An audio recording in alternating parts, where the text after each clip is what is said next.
They drink, they fornicate, they do all the things that all human beings do. So it's not a question of religion. There's no question of anybody being truly a Muslim there. I knew a chief judge who was supposed to be leading Muslim prayers, who anytime he came to me in my official residence, he would put a brandy or whiskey in a mug and be drinking, and they would smoke and all that. So I don't think it's religion. When they started this Sharia, how many of them are obeying the Sharia? How many of them? No, not none of their leaders. So it's not religion per se, but they use religion to deceive people and say, Hausas were not Muslims at all. So they say, well, let's give you a superior religion, we'll give you Islam. But that didn't apply to the South, because we've had Muslims in Yoruba land even before 14th century. So truly what we are fighting against, or what is going on, is clash of culture. And civilizations. And civilizations. That's right. Not really the Fulani versus the Igbo, or the Fulani versus the Yoruba. No. It's clash of civilizations. Yes, clash of civilizations and clash of cultures. Yes, you're right. That means we have not really integrated as a people. Never. We have never been. So the word the Nigerian people is a fallacy. Is that what you're saying? Yes.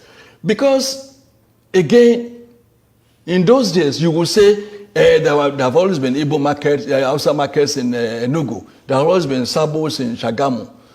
But those Sabos were occupied by Hausas. Hausas are peaceful people. We traded in Kola North. We did. Even the few Fulanis that came with them at that time, when you had a Sabo in Shagamu or in Ibadan here, they would still look for one Fulani man and make him their Seriki. How did the Hausa accept they were subdued. They were subdued. Despite their large number. Yes, they were subdued. Of course, they killed, they ruined, they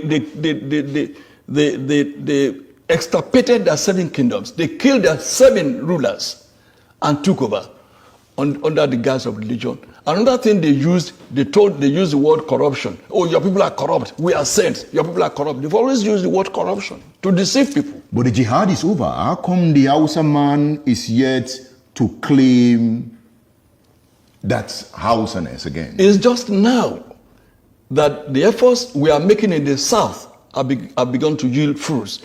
You will be surprised to hear that now in Hausa land, we now have Hausa Christians. Never had that before. Never. You now have Middle Belt Forum that are saying we are not Northerners, we are Middle Belters. We are not Northerners. Don't call us Northerners. Now, when you see a Jukum man or you see a Lantan man and you say you are Hausa or you are Fulani, he will be angry. He may even draw his dagger. Don't call me Fulani. I'm not Fulani. I'm not Hausa. What we did not know until recently is that when you call a Fulani man Hausa, he will be angry. He will say Banzani. Because he knows that I'm superior to Hausa. Can you say I'm Hausa? But before Buhari came to establish his suzerainty over Nigeria, we lumped all of them together. We're Northerners. And like I wrote some 4 years ago, there's no North. There's no North that we used to know. The North is dead.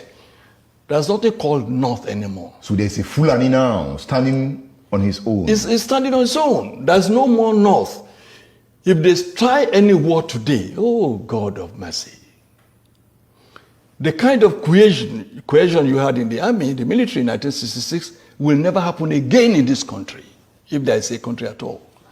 You will not find a Hausa soldier now, an Igbo soldier going to Enugu to kill a fellow Igbo. You will not even find an Igbo soldier coming to Ibadan to kill a Yoruba man, or a Yoruba soldier going to Enugu to kill an Igbo man. It will not happen again.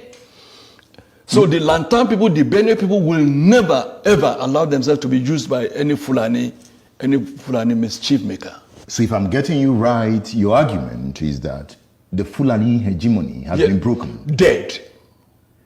If the Fulani hegemony has been broken, yes, does it mean that the social structure of Nigeria is about to witness a very hard hit that will lead to a new Nigeria? Yes, for those who agree with you to the extent of the fact that there are still some people who want a Nigeria, a group that I don't belong to. But for such people, yes, with the weakening of Fulani hegemony, there could be a Nigeria that will integrate the Soba Fulanis, the town Fulanis, and still reconstruct, rebuild, and then have a Nigeria that should be. But I, as a person, as Tola Adeni, believe that it will take probably 1,000 years to change the mindset of a Fulani person whose philosophy is kill, maim, rape, send away people from their land and let me occupy it. That is the bush Fulani. It is the bush Fulani. Not the town Fulani. Not the town Fulani. And the town Fulani is more in number. No! The town Fulani is less than 1%. How did you get that figure? Oh, go and find out. Let them allow a sense. Who are the town Fulani? There are very few. The ones who have in Abuja. Or the few that dot spaces in Sokoto. I'm sure that that Sokoto, as we speak, is not a Fulani town. Is it not? No, that's a mistake we make. Zamfara is not a Fulani town. There are more houses in Zamfara than Fulani. There are more houses in Kano than Fulani. But the Fulani govern. They are a town. They are in charge. Yes, so it's their town. Yes. By subterfuge, by cunning, by crookedness, by all sorts of gimmickry. Or by integration. Not integration, by intimidation. And I said they are politically savvy. What they did to the rest of Nigeria, when they realized that the Fulani in the military, they could no longer use the military to retain power indefinitely. Since they've had power, they had access to the treasury, they say, oh yes, Edmond is from the east or wherever, brilliant man. He may likely oppose us and contest with us and rival us. Let's make him an ambassador. Let's give him an oil block. Let's make him a billionaire. We padlock his mouth. Let's get an Abiola. Make him a billionaire. Let's get this. Let's get that. And make them big. They will never be able to look us in the face. Then we can continue. Looting the treasury. We can continue. And once when we are in control of the treasury, we are in control of everywhere. So we can hire thugs. We can do whatever we would like. And that is why they introduced what I call plutocracy into Nigerian political